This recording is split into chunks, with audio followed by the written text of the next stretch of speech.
혹시 여러분 아이에게 배앓이 마사지 하고 계신가요? 저도 우리 아이가 배앓이라고 생각될 때 가끔 마사지를 해주고 있는데요. 이게 효과가 있는 날도 있고 아니면 전혀 없는 날도 있어서 저도 아빠다 보니 확실한 게 뭔지 좀 알고 싶더라고요. 그래서 국내외 여러 자료를 찾아보고 내린 결론을 말씀드리려고 합니다. 일단 제가 찾아본 바로는 아무도 배앓이 마사지를 권장을 안 하더라고요. 대신 전혀 다른 걸 중요하게 보고 있었습니다. 오늘은 그것에 대해서 이야기해 보려고 하고 영상을 끝까지 보시면 우리 아이의 배앓이를 예방하는데 분명 도움이 될 수 있을 거라 생각합니다. 그럼 시작해 보겠습니다. 사실 배앓이라는 말이 의학적으로는 영아산통이라고 부르고 있더라고요. 그리고 진단 기준이 굉장히 까다로웠습니다. 헛셀 박사의 연구에 의하면 하루 3시간 이상, 주 3일 이상, 3주 이상 우는 것을 3회 법칙이라고 하는데요. 이 기준에 딱 맞아야 의학적으로 영아산통이라고 진단을 하는 겁니다. 그런데 여기서 중요한 거는 이 기준 어디에도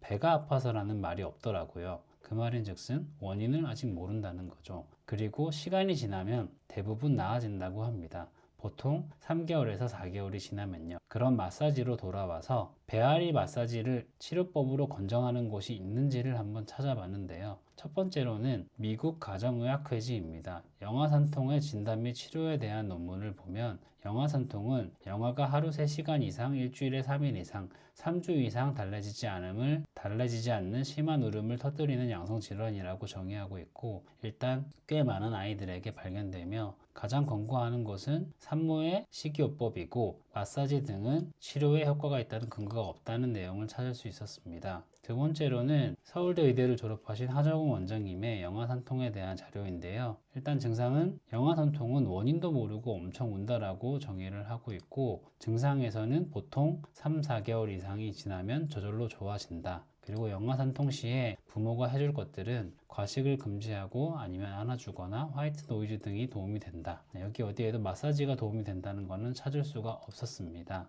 왜 그런가 생각해 보니 원인을 모르는데 배를 문지른다고 해결될 리가 없으니까요. 그래서 여기까지의 결론은 이겁니다. 배앓이는 원인 불명이고 마사지의 효과는 불분명하고 보통은 시간이 지나면 나아진다. 그런데 진단이야 어떻든 간에 부모 입장에서 보면 분명히 뭔가 있거든요. 우리 아이가 배가 딱딱해지고 다리를 막 구르고 얼굴이 빨개지면서 온 힘을 다해 우는 모습, 영아산통 진단까지는 아니더라도 뭔가 불편해하는 건 분명히 보셨을 겁니다. 저도 가끔 보거든요.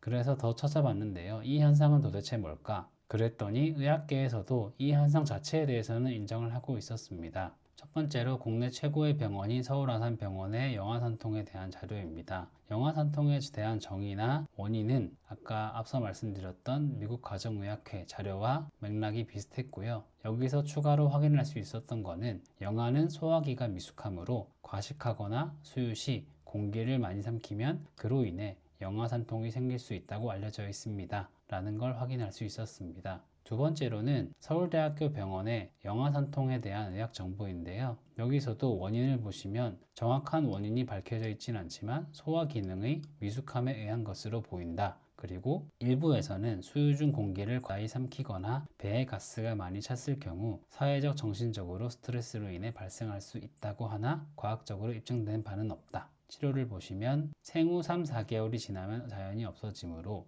예방적 치료가 추천된다라고 적혀 있었습니다. 그래서 우리 아이가 배앓이 증상이 있다라고 의심이 되신다면 배를 문지르는 게 아니라 그 전에 공기를 덜 먹게 해주는 게 훨씬 중요하다는 걸 알 수가 있었습니다. 자, 그럼 우리 아이의 배앓이를 줄이기 위해서 마사지가 아니라 무엇을 해야 할까요? 구체적으로 뭘 할 수 있을까요? 첫 번째는 젖병을 제대로 쓰는 겁니다. 공기를 덜 먹게 하려면 딱 몇 가지만 신경을 쓰시면 되거든요. 첫 번째로는 젖병 각도를 조절하는 겁니다. 젖꼭지에 우유가 꼭 차도록 젖병을 사용해 주세요. 그 다음으로는 에어벤트가 있는 젖꼭지를 쓰시고 에어벤트가 수유할 때 아이의 입 위쪽으로 가도록 해서 써주시면 됩니다. 공기가 잘 빠져나가야 아이가 공기를 덜 먹게 되겠죠. 그리고 젖꼭지의 구멍 크기를 확인하는 겁니다. 아이의 성장 속도에 따라서 젖꼭지를 변경해 주시는 게 좋은데요. 저는 아이가 늘 잘 먹던 분유를 먹기 힘들어 하거나 아니면 캑캑거리거나 아니면 좀 심하게 빠는 소리를 낼 때 젖꼭지를 바꿔주는 타이밍이라고 생각하고 그거를 적용해 주고 있습니다.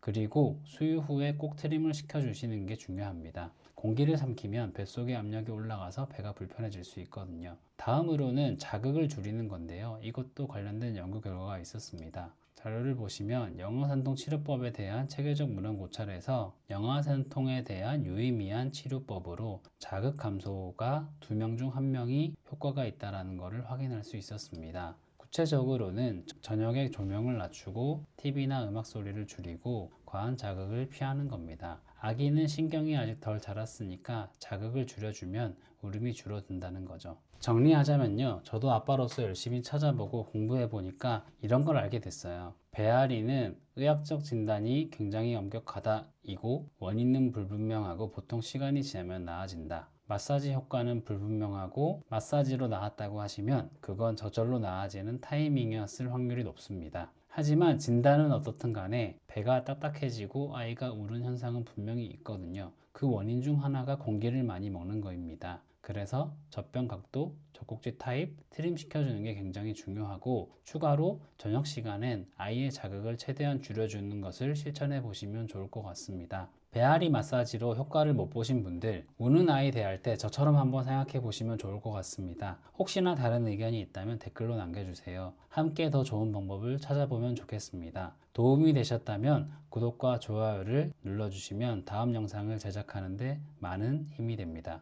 그럼 여러분, 오늘도 육아로 고생 많으셨습니다. 굿파파였습니다. 감사합니다.